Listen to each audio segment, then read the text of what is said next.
In the air, Sehwag takes it. India win. He'll come back for the second. India have won the test match. India have won the series. Hello and welcome to the 81 All Out podcast.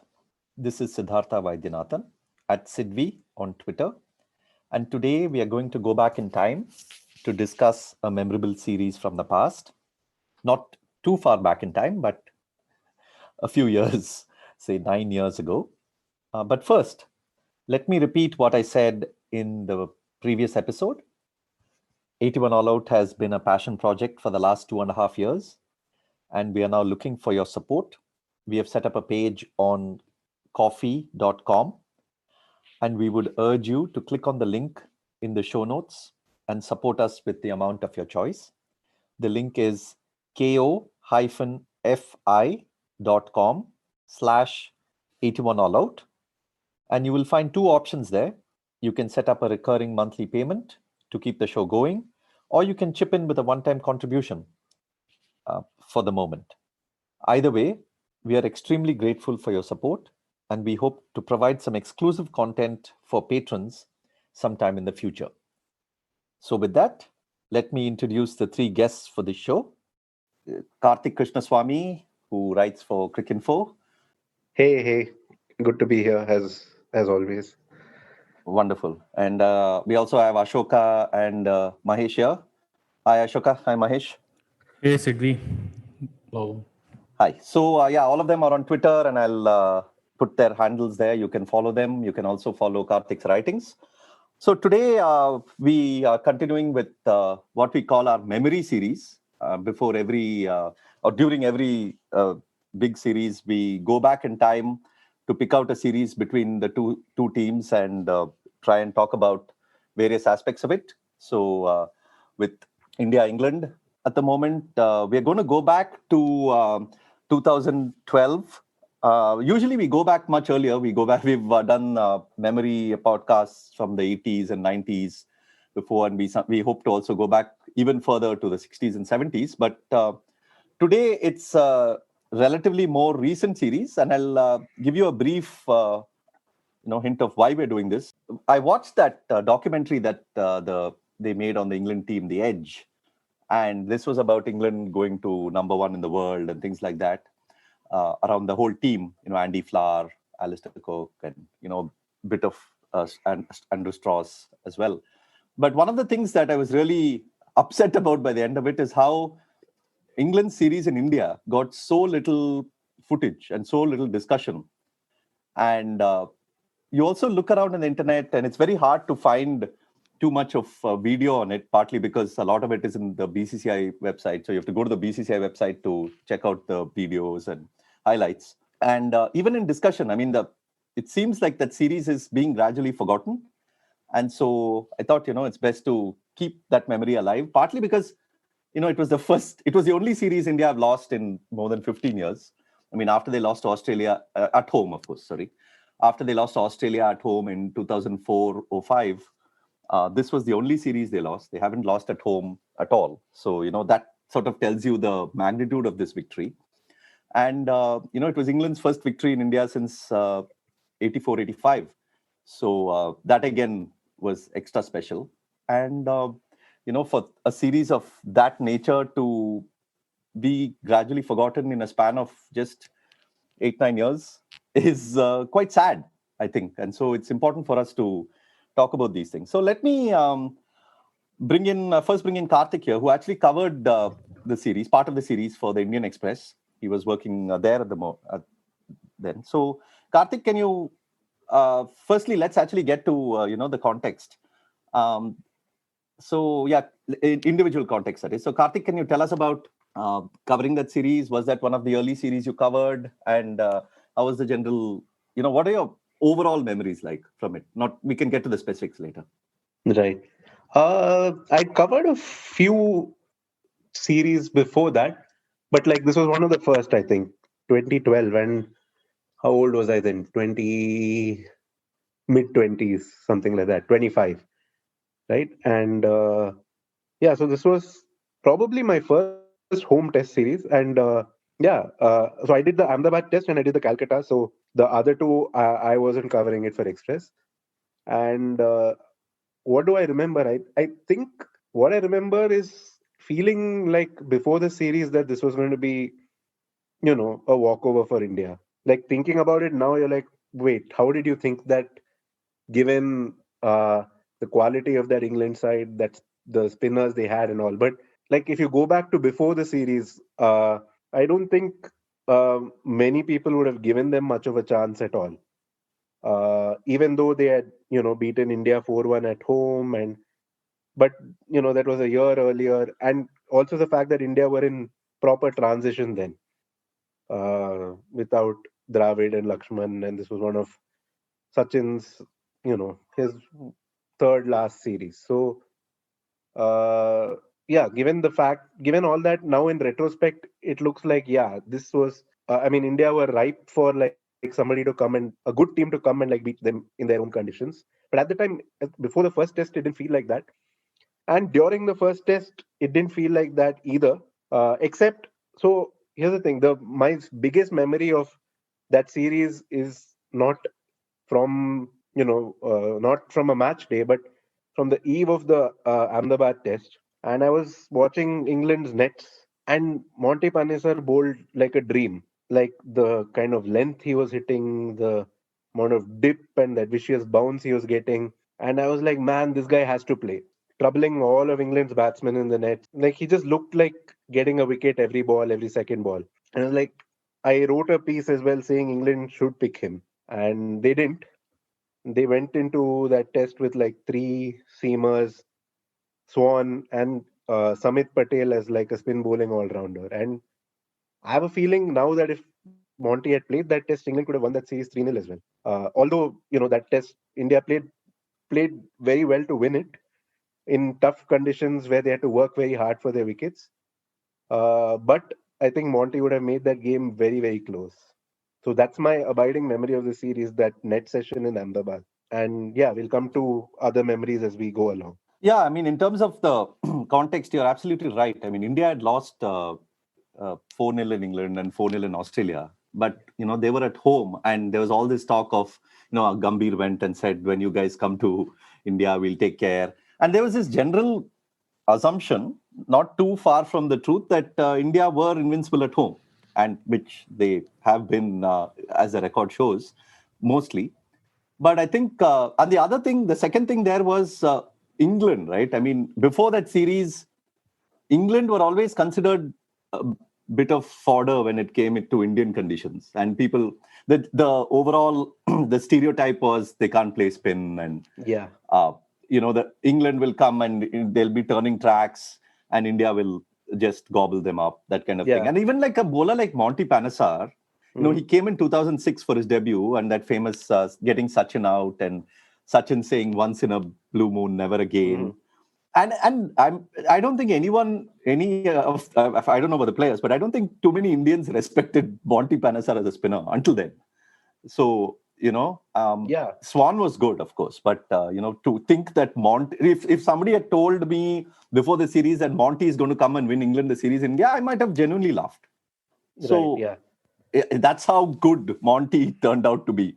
Yeah, and you're right that a lot of the pre-series focus was on how England's batsmen would struggle against spin. And I remember that warm-up game they played where they were playing in the outer ground in Motera. Basically, India didn't like play a single spinner in the 11. The India A or board president's 11 or whatever it was. They didn't play a single spinner. So that was quite churlish of them, but you could see why they did it. And yeah, that's another like pre-series thing. Like everything was about like England can't play spin, not so much about their spinners and how India would tackle that. Yeah, and part of that could have been that England went to UAE earlier in the year and lost 3-0. And Ajmal and that other guy, Abdur Rahman, gave them quite some trouble. But what people tend to forget is England also went to Sri Lanka and they drew the series 1-1. And, they played Herat very well. Pietersen had that famous 100 in the Pujara Oval, which he says is the best which was the toughest conditions. He says that he has played cricket because of the humidity, and he says his gloves were really, soaked in sweat. when he was actually, and he was finding it difficult to even grip the bat. So people forgot that. It's like, okay, England will come and they'll get rolled over. And okay, I mean, India had the spin. Anyway, India had, spinners who generally did the job at home. So I can understand that, but there was not even a little bit of allowance given, I think, pre-season. Yeah, and it was also because of the KP off-field stuff, right? The Oh yeah, this was he was basically dropped. the reintegration tour. So yeah. So KP was dropped. KP made that 100 at Leeds against South Africa, and then he was dropped because of he had there was things about texting. He had texted the South Africans, text gate as it was called. Yeah. And then he was dropped, and then he was not even picked for the initial squad to India. But Alastair Cook, who was taking over as full-time captain, basically urged the selectors to pick him, and then they called it the reintegration and etc. So yeah, I think India basically thought there's too much confusion around all that, and England are just going to come and get rolled over. So Ashoka and Mahesh, let's. You guys, memories of where you saw this series, what you were doing in life. I mean, it's not too long ago, so I'm assuming you know what you were doing. It is not, but actually, me and Mahesh did watch the Mumbai test at the ground. Yeah, so speaking about context, I think from April to 2011 when we won the World Cup, after that it was a, you can call it anywhere from miserable time to be a test fan to, or a transitional period for the team where you had Dravid, Lakshman leaving, and your batting order was kind of newcomers. Gambhir and Sehwag were not the Gambhir and Sehwag that we knew. And we lost 4-0 in England, and we lost 4 in Australia again before this. And the Dominica test in West Indies, all that happened in that 1.5, 2 years. So coming to the series, as Karthik and you were saying that, nobody cares about England coming to India because we all knew that India was going to win. It is just the margins. What would be the margins? Would it be 4-0 or 3-0 on one draw? Or could England manage 2 draws? So that was the kind of thing, because it was justified. History justified it. And also, as you guys said, coming to this tour, England also had a miserable time, right? Like, if not for that Pietersen century, they would have lost all 5 tests. 2 in Sri Lanka, 3 in UAE, and they lost the 5th test which is the first test of the series also. So that would have been 6 tests on a trot. So they too had a miserable time. They didn't have a great time coming into the series. So I genuinely did not think England will go on to win 2-1. But it so happened that we watched the first defeat live. And what do you call, some not so pleasant memories, because we were all cursing sitting in the stands, and why the hell is this happening? Why is he not doing this? Why is he not doing that? So, but apart from that, we got to watch Kevin Pietersen's 100, 180. We were unfortunate enough to see Cook make 150, but let's not be uncharitable here. The guy made 560 runs in the series, and we had to watch the majority of it. By the way, I think a year earlier, Mahesh had watched Cook's 294. Yeah, I'm being civil here because Mr. Mahesh and one other gentleman called Subhash, the cricket coach, these guys toured along with India, and India lost everything that these guys toured and saw. So my personal context here is this was the time when I was watching a lot of cricket at the grounds. I was just like looking at the build-up to the series. So, I had a pretty decent job. I was making reasonable money, and I was single. I could afford to spend. And I always wanted to watch a match in England, in Australia. And I don't know, one day on internet I was surfing and I saw that they were selling tickets for the England series already. That was like 6 months back. I was like, oh, I can book tickets so far in advance. That's like news to me, right? So like I went to England, I went to Australia, like it's all dream tours shattered by pathetic performance from India. And I was fairly partisan at that time. So I couldn't really enjoy, let's say, Michael Clark's 100 as much as I would have probably done now. So it was quite a disappointing thing. So when England came back, I was partly on board with India's pettiness of not playing spin, of, like they played 3 tour games. One of them was India, which was in Bombay. I think that was CCI, as Karthik mentioned. The other one was against Mumbai, in which Pujara played. I remember going for the match in, I think that happened DY Patil for some reason. Perhaps there was a Ranji Trophy match going on in Wankhede or whatever. And again, no spinner. In fact, Shikhar Dhawan ended up bowling more than 10 overs in that innings. And the third game was against Haryana, in which they had Jayant Yadav and Amit Mishra, and both of them didn't bowl for the longest time. Eventually, they ended up bowling, I think, 15 or 20 overs because England played a long innings, but that too only in the first innings. So I was partly on board with this pettiness, saying this is their win series, but partly uncomfortable with the fact that they're just going all out to what kind of a revenge is this? At the end of the day, they didn't cheat you out of a 4-love win. India was absolutely dead tired at the end of the longest World Cup at that point of time, followed by the longest IPL at that point in time. And then they went to West Indies with a sort of semi-fit team. Then they went to England. So I think India had only themselves to blame, to be honest. But for some reason, they took it personally. I mean, there were some comments from some players in England, like someone like Bresnan, for instance, said, if you don't want to compete, why bother coming or whatever. I understand that could be personal, but India just went too far ahead with this vengeance thing. So I was like, I wanted a 4-love result, but I wasn't comfortable with the way they were going about it. No, even Dhoni was like, we need pitches that spin, right? Like he was not very pleased with the first test wicket as well. So he was also crying for like, we should have pitches that turn from day one and stuff. He put that in a very interesting way. He was like, see, if the pitches are flat and then they start turning later on, then the toss becomes too much of a factor. If it's turning all the time, then the toss isn't that much of a factor, which, I mean, it's not really true because like if it's turning from the beginning, you can imagine what it's going to be like on the fourth day or if it gets there at all. So, but yeah, that was his reasoning in that press conference in Ahmedabad. Classic Dhoniism. It's like Yeah. you can turn anything into sounding better. Yeah, and I mean, unless he wanted all matches to end in 2 days, yeah, it's bizarre to say that because by the time a really turning wicket gets to day 3, it becomes like it sort of breaks, and then you have Ahmedabad 1996 kind of bounce, and even the fast bowlers can come and finish you off. So so let's talk about that first test because the first test simply accentuated the belief that okay, this is going to probably be a whitewash and or brown wash as it was known in 92.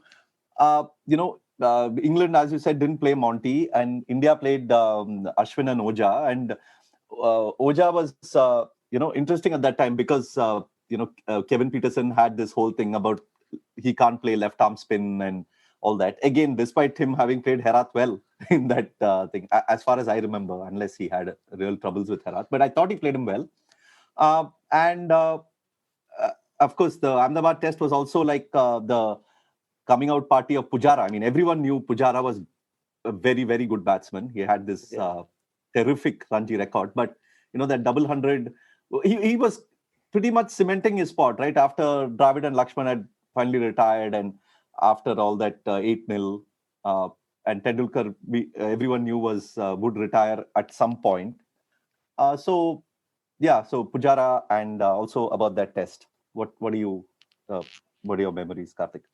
Yeah. First, before we come to Pujara, there was Sehwag who made his that 100. Yeah. What turned out to be his last test 100, and it was a fantastic knock because this was a slow pitch, right? And on the first day there was this weird kind of low bounce every now and then, and but he so it wasn't a typical Sehwag innings where he's just like slashing everything through point and whatnot. Here he was kind of waiting, manipulating his bat face, playing slightly like behind square more than like through that cover point region, which is more his typical V. It was superb innings, and he was just toying with those 3 fast bowlers, especially Bresnan, who in that first spell he just tonked them all over the place, and that set the tone for India. And then of course Pujara, who you could see even then was like going to be a really amazing player of spin, especially.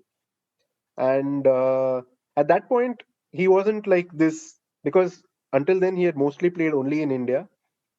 And then even like when they went to South Africa and played in Johannesburg, that 153 he made was like quite an attacking innings again, like after getting himself in. So at that point, you didn't think of Pujara as like just this stonewaller kind of guy. And he just, I don't know, went on and on with no fuss. And yeah, you could clearly see this guy is like a special player.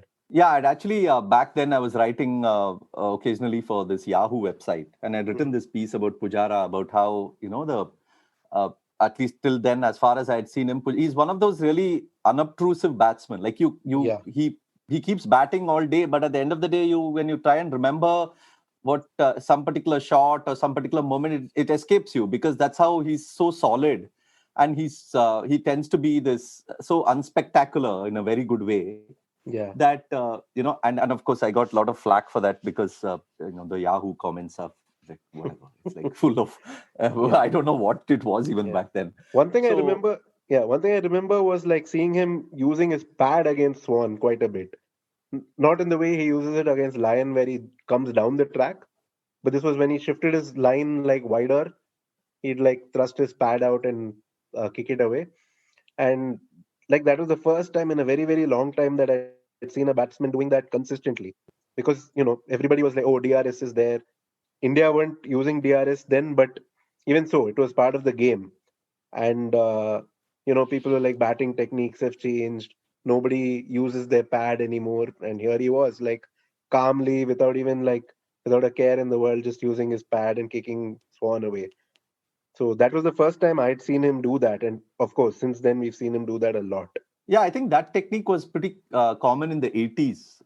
And then after that, it sort of fell off. I mean, India's, the top 5 batsmen in India through the 90s weren't known for that, right? But apparently, batsmen like Dilip Vensarkar and even Ravi Shastri on a turning wicket were like very, very good with pad play. In fact, Sunil Gavaskar even said once that, people credited me often because I always use the bat against spin. I rarely use the pad, but he said, there are huge advantages to using the pad, especially on a wearing wicket. Yeah. And how Vensarkar and Shastri were actually very, very good with that. That's right. Yeah. Ahmedabad, Ashoka, Mahesh, were you guys there, or did you just go for Mumbai? I was living in Bombay at that time, so I didn't. I just went for the Bombay test. Ahmedabad test, just to contextualize the thing, I know we talked about the Pakistan series. I just want to bring that up. While it was a 3-love sort of result, I don't think England played too badly, because that time I used to be even now I'm a big Pakistan cricket fan, but at that time with Misbah's team, I was a massive fan, and the fact that they were only playing in a particular place. So as a supporter of Pakistan, I had some really sort of tense moments. I mean, first test was a comfortable victory, but England had its moments in the other 2 tests. So to contextualize England coming into this series, they were a pretty successful team. Like I was just checking the series records coming into this. So they'd won like 9 series out of the 13 series before that, and with 2 draws. I mean, they lost to Pakistan, they drew in Sri Lanka, and that's about it. And they'd won back-to-back, home and away Ashes as well. And the Pakistan series was not like a Pakistan team steamrolling or whatever. It was a tough fought win for Pakistan. Like there was a chase of 145 in which they collapsed for 70 odd, and then they had a first innings lead in the 3rd test of a very small score and stuff like that. So I don't think it was that obvious that they'll come and struggle in India, to be honest. That's one thing. And going to Ahmedabad test, I think Sehwag, like Karthik mentioned, played one of his not so trademark innings, but again shows that his batting has different shades. So and also Ashwin was coming into the series with a back full of wickets against New Zealand, and that kind of continued as well. And you didn't really foresee what is going to happen for the rest of the series. It was a bit of a slow wicket, but largely it suited the template of Indian success. 2 spinners, Oja bowling beautifully, Ashwin bowling beautifully, coming into the series, and the batting, even though the transitional batting order is firing, Pujara took his place as as it was popularly called the new Dravid at that time. Sachin was the only one who's still holding on, but otherwise, it was a very smooth transition. It seemed like a very smooth transition at that time, and it was a classic Indian win at home in many ways, on a slightly slower wicket than normal. Yeah, but in the second innings, crucially, even though England did hold on, and Cook and Pryor, they batted for quite a long time, and which would be eventually, in retrospect, the sign of things to come. in the next 2 tests, at least with respect to Cook. I mean, the biggest biggest talk after that was how England didn't play Monty Panesar on that pitch, and which of course they rectified in the next test where Monty did play in Mumbai. So let's get to Mumbai. And as we had mentioned, Dhoni, despite the Ahmedabad victory, Dhoni was talking about the pitches and saying that India need to prepare pitches that turn from day one. And so the teams go to Mumbai and Monty plays. And then England lose the toss. England lost the first 3 tosses in that series, actually, and still ended up winning 2 tests. So they lost the toss. India batted. And then you had that morning, that 2 sessions where India actually, didn't score as much as they should have. And I'd like to bring Karthik in here because he wrote this lovely piece about the ball that Monty bowled to Tendulkar to get him bowled, hitting the top of off. That was quite a peach, right? Yeah, and when I was speaking to Monty, the thing that immediately came out of that conversation was that we think when we are watching we kind of overanalyze a lot, right? And Monty was like, I was just in really good rhythm, and he had done before the series. He'd trained with, I forget the name of the guy. It's in my piece. Please read it. But at Lords, he'd done a lot of training where he bowled and bowled and bowled to the point of exhaustion.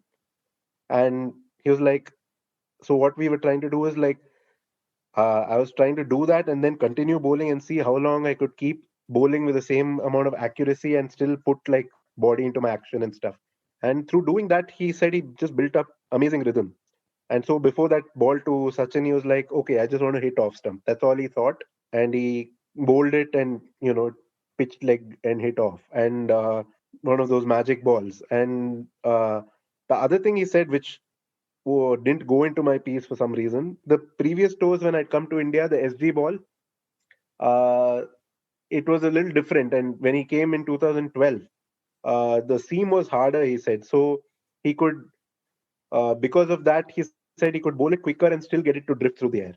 So, people talk about how Monty Panesar bowled much quicker than India's spinners during the series, but it wasn't just that he was bowling quick, he was bowling quick and still getting the ball to drift and dip. So if you can do that, you're very, very hard to play, especially when you're That is Jadeja level, right? Pretty much. I mean, in that series, he was like a level above that, I feel, because Jadeja is a damn good bowler, no doubt. But I'd say that Monty also just he's got physically, he's a big guy with huge hands, right? And he really puts a rip on, he really gives it a rip, which, so even on a pitch where there isn't too much turn, but if there's a little bit of bounce and he's bowling in that kind of rhythm, I think he's probably harder to play at his best, which he wasn't for parts of his career and all of that. Whereas Jadeja, for example, has been a very, very, very consistent performer. But at his peak, and he was at his peak in that series, I think he was it was a kind of glimpse of the kind of career he could have had if he had, been at that level right through his career. That would have been something. Yeah, I mean, that ball that we just spoke about, I mean, I think you've mentioned it in the piece as well. It's 95 odd. The speed. So you have no time to adjust, right? You make a decision with your footwork and that's it. You go with that. Exactly. Yeah. So, and it's interesting. I was seeing the replay and, the first, you watch it on mute and you're like, oh my goodness, this is like one of the great balls that you've seen, of course. But it's interesting perspective you have when you turn on the audio and you have Sunil Gavaskar on air. Mm-hmm. And the first thing, I mean, it's almost like immediately he says, Tendulkar's trying to play that through the onside. If he had only looked to play it towards mid-off, things would have been different. And I'm like, oh my God, I mean, look at this. I would have never even thought of that first up. I would say, I'm thinking, what a ball. But a great batsman, that's how he saw it. Yeah. The thing is, just before that, the New Zealand series that India played before this, right? Yeah. I think Tendulkar was bowled pretty much every innings he played in that series. Yeah, correct. Yeah. And a couple of times he was playing sort of across the line and getting bowled as well. So after that Monty dismissal, there was a lot of talk around that. Why is he the Tendulkar of old wouldn't have played it that way. He would have looked to play it down the ground, that kind of thing. So Yeah, that probably had a part to play as well. I mean, I obviously am looking at it as a standalone, but you're right. of course. I do remember him getting bowled quite often. Guys, you were at the ground. Before we get to the England batting, thoughts on the India batting? So the match started on Friday. So we saw it on Friday, Saturday, and Sunday, which is 99% of the match. Because after that, then Monday, I think the match got over in a very short while. So we got to see most of the match. And yeah, the first day when we saw, other than the Tendulkar dismissal, we saw Kohli getting out, and until Dhoni came to bat along with Pujara, it was slightly alarming because we lost 4 very quick wickets, right? Like we lost opener Sachin, Kohli, we lost 5 wickets very quickly. Even Yuvraj we lost, and Dhoni and Pujara partnership was kind of saved us from an embarrassingly small total. But the fun part was when Ashwin joined Pujara, right? Like Ashwin was playing beautifully.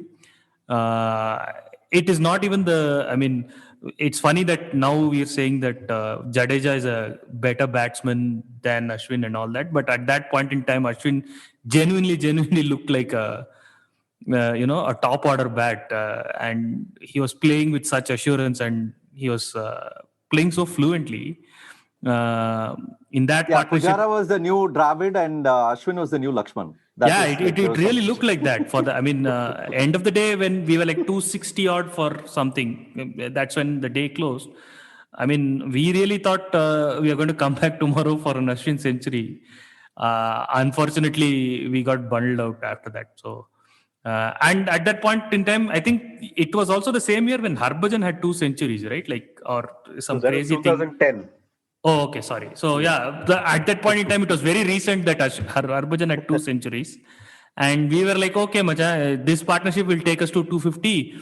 And then Harbhajan will come and make another 50, 60. So we are like set for 400. But, that was day 1. And then we collapsed pretty much very quickly on day 2. And then, that world famous thing started, which I am not going to talk about because Al Cook is involved in that. Man, I really want to tell you, I remember a 6 from that match by Alastair Cook, and it still is very depressing to me. 6s are supposed to give you joy. For some reason, that one shot still is like, it's painful for some reason. Mahesh? Yeah, before we get to the play, I just wanted to explain a little bit about the experience of watching at the ground, right? One, there's this context of India going for a revenge for love sort of result.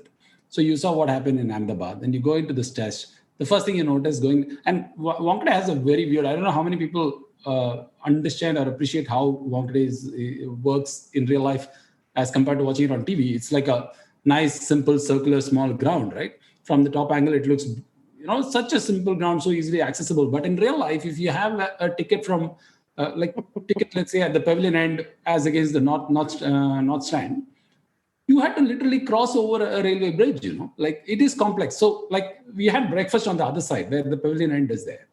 And by the time we could reach there, a lot happens, right? So you have to like give yourself half an hour time to be able to go there. In general, in India, you miss the first few balls because the queues are haphazard, the administration is pathetic or whatever. In Wankhede, it's even more complex. You have to give yourself a lot more time to reach and, climb over the stairs and stand in queue and get in. That's one thing. The other thing about that test is when you go and sit there, and Wankhede is a particularly intimate ground in the sense that from the stands, you feel like you get a lot of the perspective of the ground, which is not the case in most grounds, actually. And because there's no commentary, and typically I have this habit of not reading anything about the match that I'm watching at the ground. So I go in, I see this brown wicket. I've always seen Wankhede as a brown wicket, but this one was, it seemed extra brown to me out there.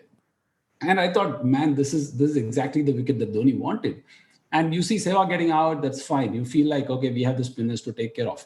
But that was also the time when the I think we missed Ganguly's sorry, not Ganguly. Gambhir's What am I? dismissal. Very lightly. Gambhir's dismissal. Yeah, that's true. We were climbing up the stairs. I remember that. And that was the joke at the time. Like, come to India, we will see second ball. This guy gets out. We're like, what the hell, man? Yeah. Go ahead. There was a time when also this whole there was a massive anti-Sachin sentiment, at least on social media. I don't know how it was in the larger society, but everybody's like, his time is done. He's won the World Cup. Why is he holding on? And at least in when he went to England in 2011 or Australia, while he didn't make those hundreds, he looked comfortable in the innings that he played well, right? I mean, he scored a few 50s. He scored a 50 in Trent He scored an 80 in Sydney. He looked the part. He looked that quite MCG beautiful. innings was outstanding. Yeah, that's true. That MCG innings was outstanding. Yeah, that's true. So he looked quite fluid. I mean, it was like, I was just waiting for him to somehow push himself to a fourth win, so to say, if it was possible at all. And then I saw him, like I was there for the Bangalore test against New Zealand as well. So you see Sachin struggle against New Zealand and you're like, okay, 2 test series, you can't read much into it. Then you saw what happened in Ahmedabad. And then to be there to watch that dismissal, I mean, it took me a while to recover from that. I was absolutely shocked. I mean, shocked as in it was like a personal loss for me. I don't think I've ever felt so sad in a cricket ground. I mean, I could have possibly felt had I stayed back for the 2001 Chennai test and in India ended up losing it. That didn't happen and I didn't even stay back. So in terms of cricket getting so personal for me was probably that moment. And that was also a time when I was watching a lot of Sachin at the Ranji Trophy in Bombay as well. And every time he was not playing international cricket, he used to come and play Ranji Trophy. And pretty much every time he used to score 100. So it felt like a personal loss for me. And it took me a while to recover from that. But I've always enjoyed watching, a good batsman playing spin live at the ground. I somehow feel like you don't get the full perspective when you watch it on TV, especially playing spin. So to me, once that shock was out of the system, to watch Pujara bat that day, I don't think... I've seen Lara play one day international in Chepauk. He played quite beautifully. He scored a 50. And Lakshman, of course, I've seen at Chepauk. I think outside of these two guys, I have not seen someone play spin so well in the ground outside of these three, actually. I mean, Pujara is probably the next person out there. So I was really delighted to watch that Pujara innings. In fact, I'd probably rate that as the best innings in that match. No, and I think Mahesh might have missed this piece because he doesn't smoke. We used to smoke. I mean, me and Subhash used to smoke during those days. And during one of our smoke breaks, we were like 5 down and Dhoni and Cheteshwar were batting. And me and Subhash took a smoke break. We met Andy Zaltzman and he's like, you guys better score some runs because losing to England is unthinkable. And then we laughed and we said, no, probably we'll make like 350 and that would be the end of that. And nobody even then seriously believed, what was going to happen. But then the next day, when Pietersen started playing that way, we were like, what is really happening here? Wait, 1 minute. Mahesh, at the end of that thing that you said, did you say Pujara perhaps played the best innings of that match? I would say that. I'll tell you why. I'll come to that why. One, because I'm not going to say Cook played the best innings of that match. So that's ruled out. Okay. That's purely a personal bias because, the innings that I watched in Trent Bridge, he was struggling to score a boundary after being on 250. So I always hold it against him. I mean, it was a great innings. I'm just being very petty here. But the thing with KP's innings was that he had a horrendous first test against Oja. And in fact, the second innings dismissal was almost comical. So coming into this test, it was almost a theory that he can't play left arm spin. It was an axiom. And then he had to take a few disproportionate chances initially. And then, of course, the hitting came through. It was extraordinary hitting, pristine hitting. And to do that in a test match was phenomenal. But I still don't think Indian spinners bowled as well as the English spinners did. And KP also took disproportionate chances to... if the same wicket against the same spinners was played multiple times, I would back Pujara to reproduce innings like that, at least once again, if not multiple times. But I don't think KP could have done that. So I think Indians also bowled badly. So taking all that into context, you see Sachin getting out like that, and for Pujara to play on that kind of a wicket against Swan and Panesar, like as Karthik mentioned, bowling so beautifully. I don't know. Objectively, I think that's probably the best innings of the match. Also, is that the last time Pujara ever got stumped in Test cricket? I think it's the only time he's been out, stepping out, if I'm not wrong. Or 1-2 times maybe maximum. And he steps out a lot. So, Yeah, that's the other thing. Yeah, I right? think to even- step out and be so comfortable. And usually when Lara steps out, he typically tries to attack. This guy steps out to defend. Yeah, I mean, I probably agree with your point that if you play this same conditions 10 times, Pujara would probably succeed. But I think that is precisely the reason why I can never forget that KP innings, because it was so one-off, right? I mean, again, he may not be able to play that. He was not able to replicate that.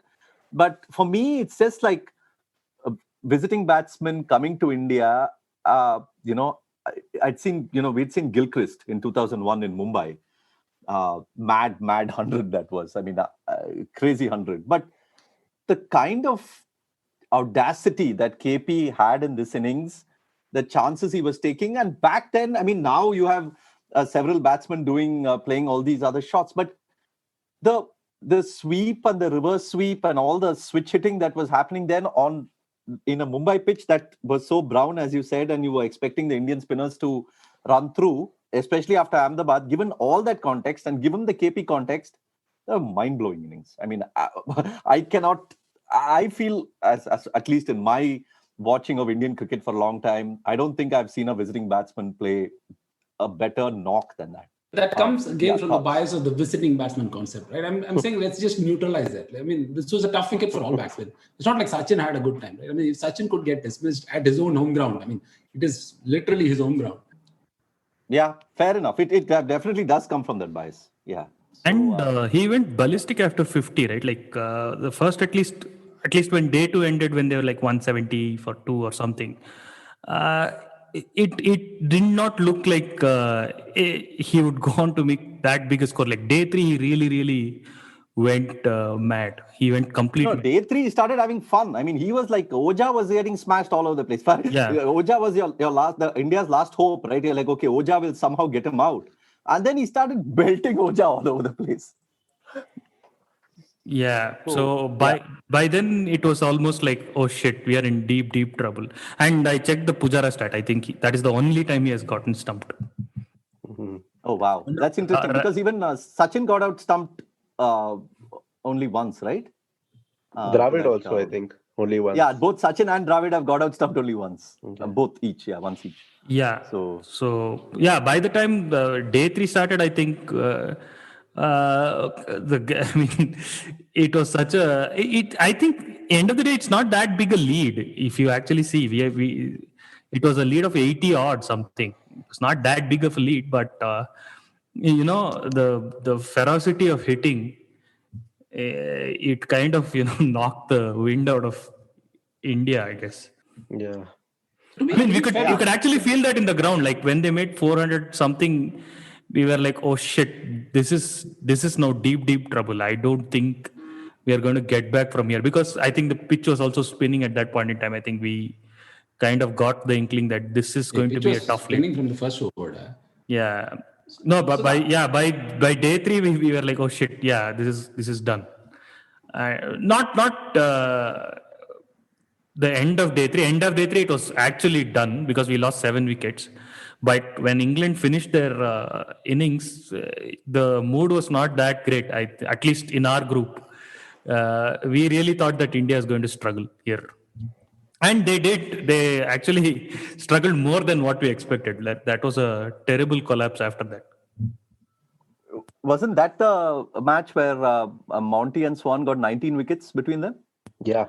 I think apart from that Gambhir dismissal, everything else went to spin, I think. Yeah. Yeah, I think I kind of walked out of the ground after like 6 wickets were down. 5, after Yuvraj got out, after 6 wickets were down. After Dhoni got out, we said, okay, let's go to a bar. Let's at least have some drinks in. This is rubbish. No, this actually happened. That is the other thing about watching matches at the ground, right? One, you have friends like this who will drag you out. That's one thing. And 2, you tend to... Dude, I remember you coming willingly. We didn't drag you out. No. Okay. And you tend to miss out a lot. So this whole bragging experience I was there is a very dodgy claim because, I mean, I appreciate the extra perspective, the difference in perspective you get while watching at the ground. But, you know, like you have to take a break, you have to take a leak, you have to buy a water bottle. And Indian grounds are not so efficient. You go out, it's not like you can come back without missing a ball. And for smokers, it's an additional nightmare because you have to find one place where police won't find you and chumma harass you. You have to smoke somewhere, and that is another scene that you have to. So all these things are there apart from cricket also. So No, and the thing with the ground also is like, I think one thing with Indian grounds is that, I mean, in in many other places when you watch live in the ground, and when a batsman comes and plays like an out of the blue kind of innings like this, which you personally don't expect, and you are like in shock of, you won't. Watching at an Indian ground adds that own level of shock and awe to it, right? I mean, as Ashoka is saying, when the wind is just sucked out of the ground, when your people around you are also in a state of shock, there's a slightly different sort of eerie dynamic to it, which adds to the appreciation of such a knock and such a performance, I think. Sorry, Siddhi, I've watched most of my cricket at Chepauk. I don't understand what you mean. Oh yeah, of course. You will not understand. I mean, if KP had played that innings in Chepauk, that's it. The crowd. It would have been fireworks, boss. It would have been fireworks. They're dancing in the aisles. Pietersen Annan Airpong. No, nothing fireworks. People would have gone back to have one filter coffee and come back. That's all. Nothing. It would have been like on 5-minute break. It would have been. Sorry, just going back to that the play. The other thing, I mean, as much as I have a bias against Cook or whatever, one of the things which goes grossly under appreciated is not just what Cook did here or did in this series or did in this partnership. Even in the Pujara win, he scored as well. It's not like just Pietersen scored and single-handedly won the test for England. He scored as well, and then he goes on to score 3 big hundreds here. Yeah. So, and Cook was in really good control. I think he had one chance when he was in 40s or whatever, but otherwise he was in exceptional control. I don't know. Did you have control percentage at that time, Karthik? I think we did. We, as in like they, at that time. At that time, they, now we. Yeah. Cricinfo had control even then. Okay. It'll be a curious thing to go and check out how that was. The other thing that puzzled us is that Ashwin was coming off this fantastic series against New Zealand. Oja was bowling well. Both of them bowled well in Ahmedabad. And this was this, really turning spinning wicket where Monty Panesar, we didn't know Panesar had worked so hard and ball was coming out of his hands so beautifully, all that Karthik mentioned now. We had no idea. All we knew was this is the guy that we can make fun of, right? And then he bowled so beautifully. Then you're like, what is Ashwin doing? What is Oja doing? And then Harbhajan as well. Harbhajan is back after a long time. Yeah.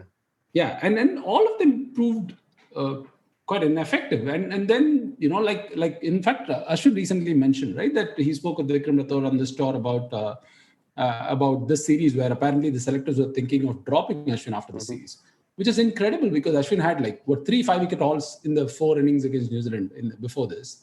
Yeah. And the next test he played against Australia was in Chepauk where he picked up 12 wickets. Yeah. And in this itself, he had a good batting series. He had a fairly good first test. So essentially, it's just the 3 tests. And one of them was on Nagpur, which was an extremely slow wicket where nobody could do anything. Yeah. So that is how much they expect. So part of the pressure that both Oja and Ashwin got was also the expectation of a revenge series, a 4-love result, right? It's not an objective assessment of, okay, on this wicket, they didn't bowl well. And the pace got mentioned a lot, right? The Monty Panesar bowling at a higher pace and why they should learn. I mean, even before Lyon and Moeen Ali comparison, Ashwin had to suffer the Monty Panesar comparison to begin with. Yeah. And so that kind of haunted him for a while, I think. Yeah, I mean, so between this series, and he had a great series against Australia after that. But apart from that Australia series, from the end of 2012 to, say, the beginning of 2015, when towards the end of that Australia series, then the World Cup, and then Bangladesh, and then Sri Lanka, where you're like, okay, Ashwin is bowling beautifully now. And so basically, for the best part of 2 years and a little bit, he was in and out of the team because Jadeja was being preferred even overseas after that Johannesburg test. And he went through a period where, like he was struggling to figure out as well, like what's going wrong for me. Like obviously nobody tries to like, not bowl consistently where they want to and whatever, right? And his action wasn't quite, his alignment at the crease wasn't quite right, and he was kind of in that phase of his career where he was like struggling to figure out why this was happening to him. So watching that was like, it was quite something. And uh it used, I think it began in Ahmedabad itself. Like like the beginning of England's innings, he bowled beautifully, right? He got Nick Compton out with like bowled through the gate and all that. But after that, he went like, I don't know how many overs, but like without taking another wicket. Like a long period between that wicket and I think whichever wicket he got in Mumbai. He went a long time without getting wickets at all. So, And he was also, as a wait, bowler, he was a I'm little thinking, impatient at that time, right?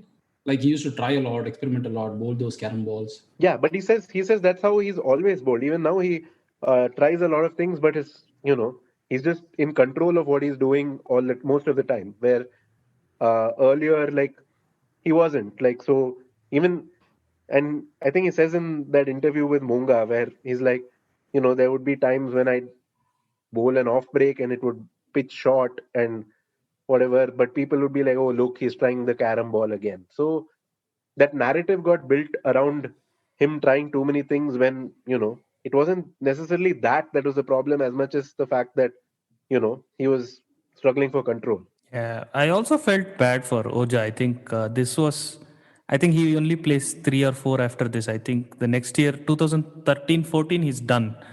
By the time Kohli is captain, I don't think there is Pragyan Oja anymore. But Puja's last test is Sachin's last test. yeah, Sachin's last test, right? Yeah, And he picks 10 for also, I guess. man of the match as well. He had some Yeah, problem with the action, right? He was reported for suspect Yeah, action. so And basically BCCI had that crackdown on like domestic bowling actions right around that time, that 2014 time. And he was also one of the guys reported, and he went and remodeled his action and came back. And by that time, like yeah, it uh, was too late. it Yeah. was too late. Like Ashwin and Jadeja were like clearly like the two best spinners It's by so then. unfortunate, man. Because I was listening. I mean, I'm occasionally watching this Syed Mushtaq Ali Trophy. He's commentator. I thought, oh, okay, career over. So now he's doing commentary. Then I went and checked his age. He's just 34. So he must Yeah, have been what, like 26, 25 yeah, when he's not this much series older than happened. Ashwin. Yeah, yeah. He's like 25 now. So Mm. he was 25 when this series happened, and that's not that old. And he didn't have that bad a record going into this series actually. At Yeah, at that time, the talk was that Oja is like India's number one spinner. He's got that control. Ashwin is struggling, and there were like tweets around that time when Ashwin played that. He made that 95 or whatever it was in Calcutta. People were like, we would have such a good all rounder if he could bowl as well, and things like that. So yeah, at that time Oja seemed like he's the number one spinner, and yeah, and even in this series, if you see, he has 20 wickets, dude. He's not that. I mean, as much as yeah, Graham Swan has gotten, but yeah, obviously the averages and strike rates would matter. But yeah.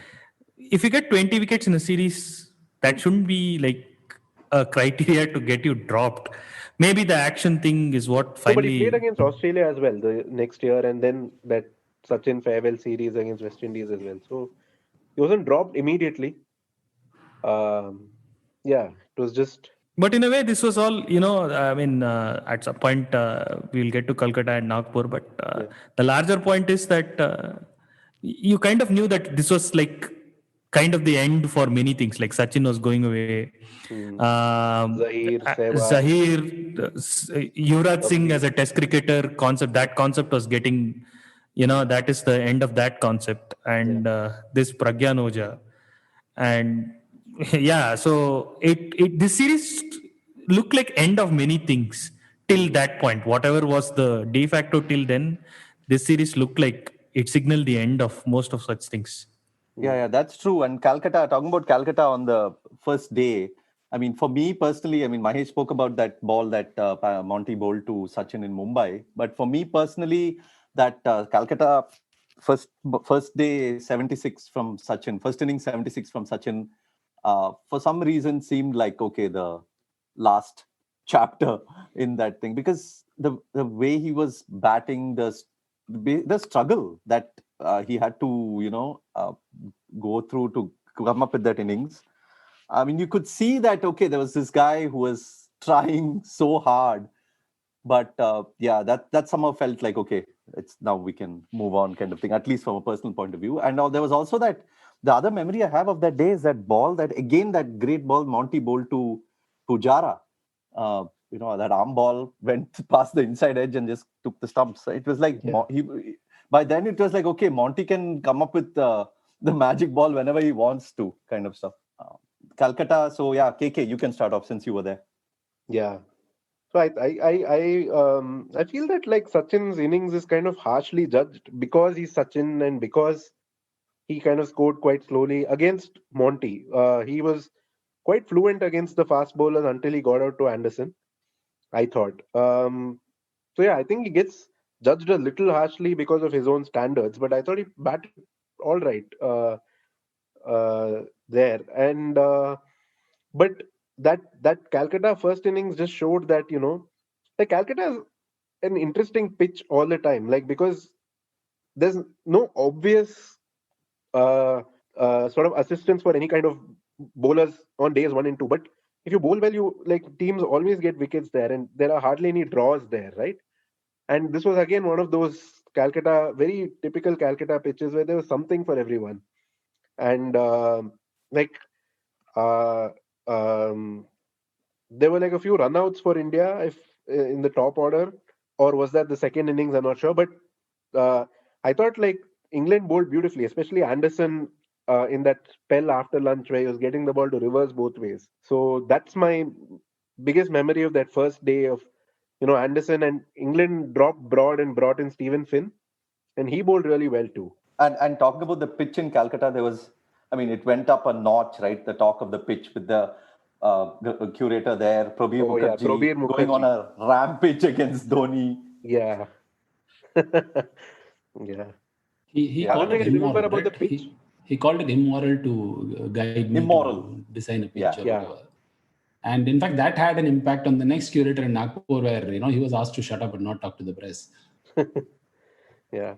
Like But Calcutta, wasn't this the test where Anderson really came into his own with the reverse swing? I remember he used to cover his hand and It was. He got Tendulkar and Kohli after lunch. Yeah, that was really beautiful bowling. After lunch or after tea were one of the breaks. And it was, yeah. The other thing about the pitch I remember is that like before the test, all the English journalists were freely wandering all around the outfield, and they could go up to the pitch and all. And like the Indian journalists, we weren't even allowed to go past like the barricades outside. So yeah, little bit of that colonial hangover feel was there. does it happen in the city of East India Company? Where would it happen? Come on. Yeah, like I love Calcutta, but I mean, for so many things, it's a beautiful city, but like, I mean, I'm not gonna like blame Calcutta for it. This is one ground in it, but yeah, just felt like bad, like having to. Basically, we were watching practice from up in the stands. Calcutta, there are no nets outside. It's like those practice pitches in the outfield, and they put nets around that. But the English journalists were like freely wandering around the ground, going wherever they pleased. So yeah, that wasn't nice. Yeah, and test match, I mean, the pattern of the match wise, it went pretty similar to Mumbai. I mean, India made 300 plus. They Yeah. got there again. I think Dhoni and Ashwin and all added runs in the end. But, England after that just decided to pitch tent, Cook and Trot. Trot, I remember, he played like a really, slow innings then, but valuable, slow and valuable. And Cook batted so fluently in that game. Yeah, Cook was actually not what you would expect from him. He scored pretty quick actually for phases. He did, yeah. And if you again Calcutta, like there's always something for everyone, but if you get in, you can like make really big scores there, right? And Cook, once he got in, he had a couple of chances early on. So there's this one incident I vividly remember, which is Pujara was fielding at short leg to the spinners, and then Zahir Khan was bowling, and he went to first slip while still wearing his shin pads. right? And an edge from Cook quite early in his innings, 20. I don't know if he even got to 20 at that point. Edge straight to Pujara and he drops it. Like he had to go low and like people are like, oh yeah, he's not wearing. I mean, he's still wearing his shin pads. That's why he wasn't able to bend properly. Look at this attitude of this Indian team. That kind of like it just felt like a very symbolic moment uh, of that particular Indian team in the field. Yeah. I mean, so England, yeah, then back to India's second innings where, Stephen Finn, as you say, he was actually expected to play all the tests, I remember early on, and then he got injured at some point. And so he came back here. This was like a big match for him. And I remember more news articles of Stephen Finn being injured than him playing at all. Yeah. He's always injured, man. Like, yeah. And later in that, like after they went back for Christmas and came back for the one dayers, he was having like huge trouble with like when he was running up to bowl, he was brushing the stumps at the other end and disturbing the bails and getting no balled continuously. yeah, I do remember that. Yeah. So from like this thing in Calcutta where they were like, okay, he's fine, he's arrived now. He's going to be like one of our most important bowlers, especially in subcontinental conditions and all. And then the one day series that immediately follows that completely upsets his rhythm. It just seemed watching England bowl, Anderson, Finn, Monty, and Swan. It just seemed like that was the perfect attack for the conditions. It just there was no let up. I mean, of course, there was Samit Patel who hardly bowled, I think, but other than that, these four were like perfect. Everything was going right for them. No let ups. Yeah. Especially, I think the match was over by end of day 4. I think. Yeah. By day 4, it was over. This was the match in which Ashwin got 91. Yeah. So, but it was like by the time he went into even we were like 6 down for 100. So, and I think we barely managed to wipe out the lead, or we were like 30-40 runs behind. By the time it was, he dragged the match along with Ishant, I guess. Yeah. So end of the day, they were 9 down and like I think 30 odd runs ahead. And the amazing thing was like, the next day, like easily 30,000 people came to Eden Gardens to watch that final wicket and, England's small chase. Oh, they did and lose. England's small chase where they lost 3 wickets. Yeah. Yeah, when 3 for 8, we were like, oh yeah, match is on. Yeah, chasing 41, 3 for 8. Yeah. Collapse is on. Yeah, I mean, that was Kevin Pietersen, Alastair Cook, and Trott. So match was definitely on. And Cook got stumped of all things.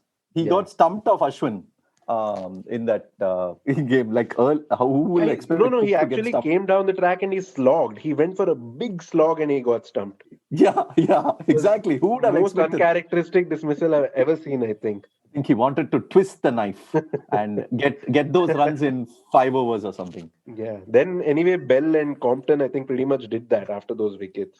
Yeah, they finished it pretty quickly. Was it in this stage where Bell, plays a very soft shot to mid-off and gets out, and he was Ahmedabad.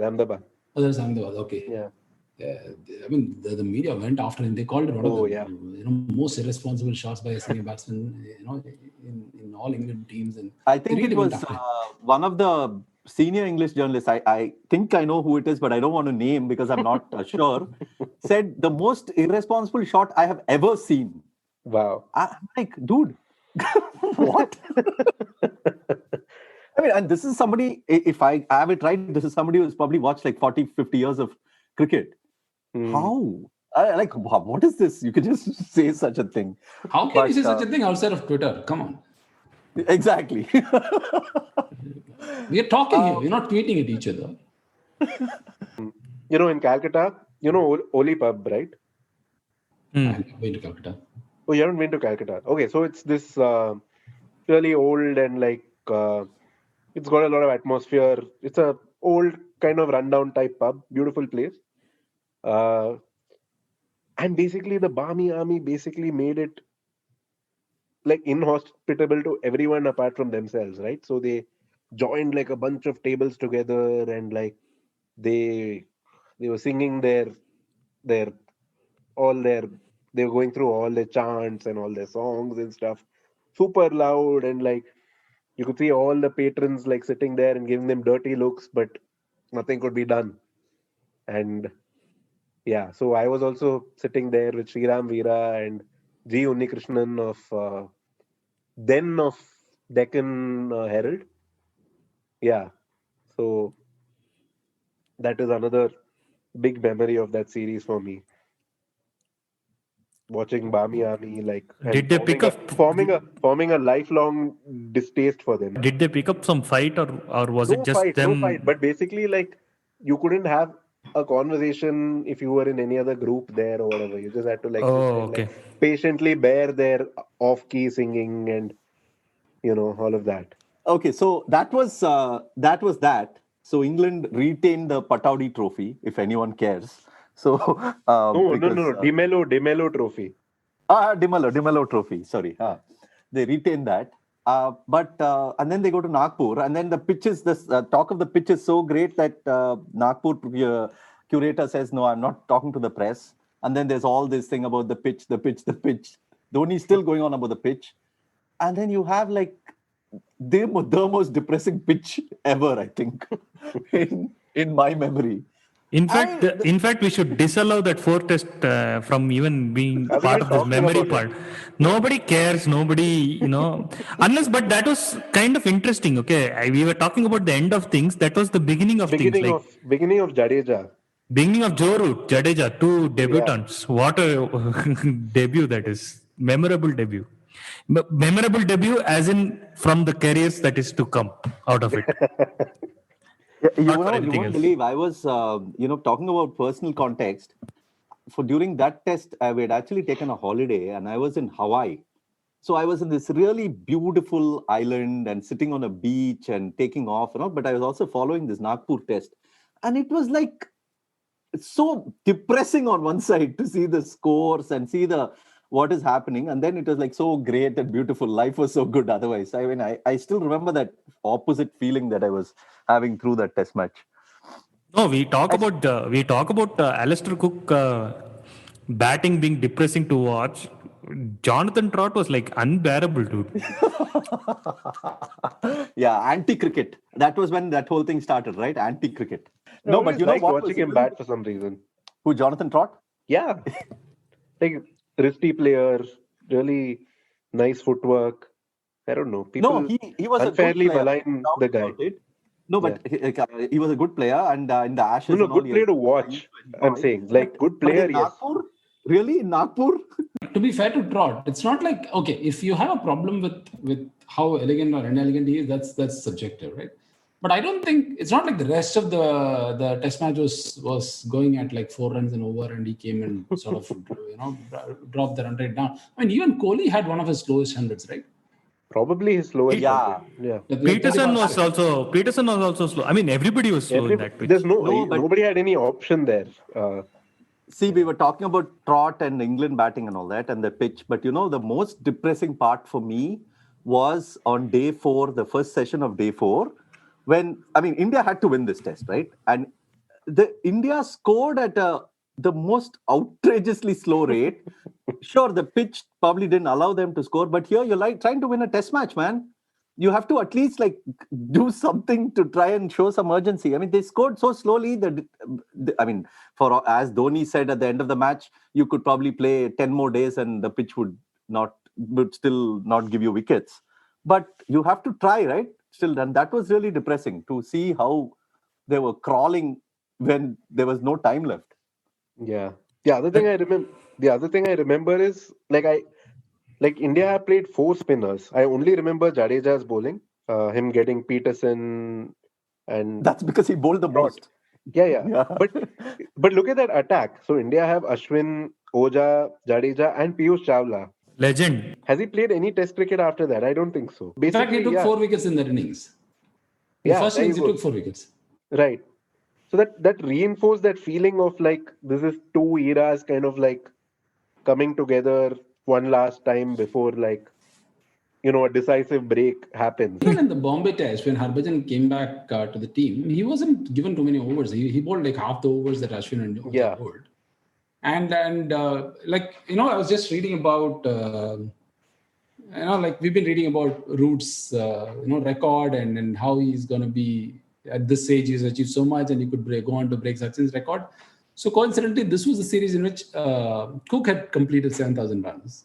And again, one of the youngest, one of the quickest and all that. And again, the same narrative that he'll go on to become, amass so many runs that he can overtake Sachin's record and all that.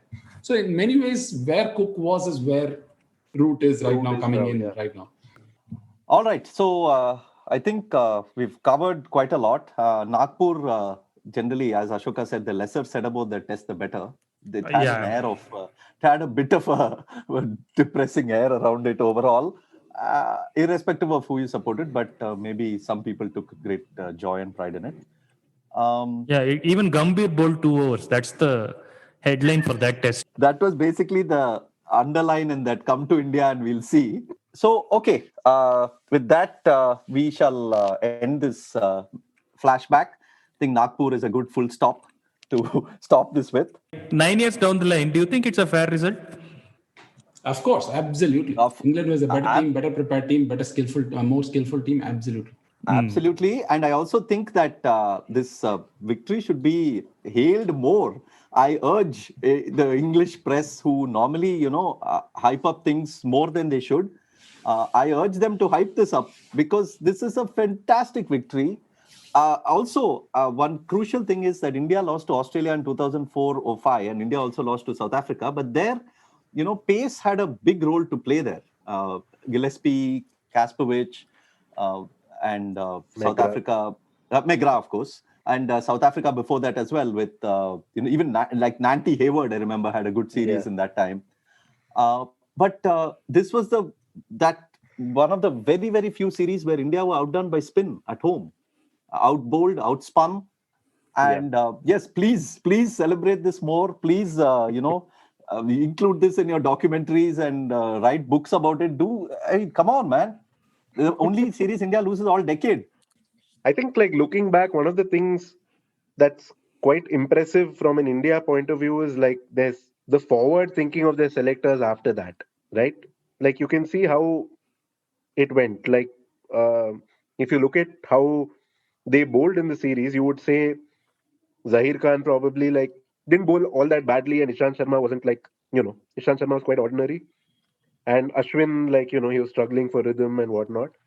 And although Vikram Rathore did say in this interview with Ashwin that they were thinking of dropping him, they didn't. They stuck with him. They brought in Jadeja, and they quickly went past Gambhir and Sehwag, even though in terms of age they still probably weren't all that old yet. But they quickly went away from them. They brought in brought back Murli Vijay for the next series. And quite quickly, the team that took shape, that the sort of team that is now associated with Kohli, but it began taking shape right after this series. And you kind of trace it back to that. Yeah, Kohli kind of got lucky because the backbones are all set, right? Rahane, Pujara himself, and Ashwin Jadeja became a thing just before he, 1 or 2 years before he became captain. Yeah. That's true. Just one last thing. I think when Sidney brought this series up, I was a little surprised by the choice, because usually memory series, we dial back a lot more in time. And I mean, one of the reasons that he mentioned this is not celebrated enough, which is fine. The other thing is previously for the Australia series, we went back to the 80-81 series, and we had a lot of material to talk with. We had YouTube clips and other sort of videos where you could go back to. And unfortunately, the video, I don't know, even BCCI website doesn't have before 2014, if I'm not wrong, and it's not available on YouTube. So we had to this felt like a series from 1950s rather than 2012. That's how hard it is to get any recent any sort of videos or any archival materials of this apart from the Wisden reports. So I really hope that changes in future, so that we don't have to, talk purely of memory. We could refer something, go back and cherish this. And part of the celebration is also having those materials to kind of reinvest and watch again and share everywhere and stuff. So that could be another reason why, like this is probably not talked about as much as it should. It's quite a shame that that in an age where there are enough platforms available to put out video content and keep the memory of these series alive, we don't have too much from that historic series. Anyway, that brings us to the end of another episode of the 81 All Out podcast. If you enjoy the work we do, please support us via ko-fi.com. That's ko-fi.com/81 All Out. You can find the link in the show notes, and it'll allow you to either set up a recurring monthly payment or throw in a one-time contribution. Also, please subscribe on iTunes, Spotify, Google Podcasts, or wherever else you prefer. It would be great if you could leave a rating and a review so that more people find us. You can also follow us on Twitter at 81 All Out and check out all our previous podcasts and articles on our website, 81allout.com. In case you're still listening, here's a shout out to our sister podcast on regional movies, whereistheotherbanana.com. You can follow them on Twitter at theotherbanana and watch out for updates on all the movie reviews and discussions that they put out. As always, we would love to hear your thoughts on the work we do, so please send us your feedback. Goodbye.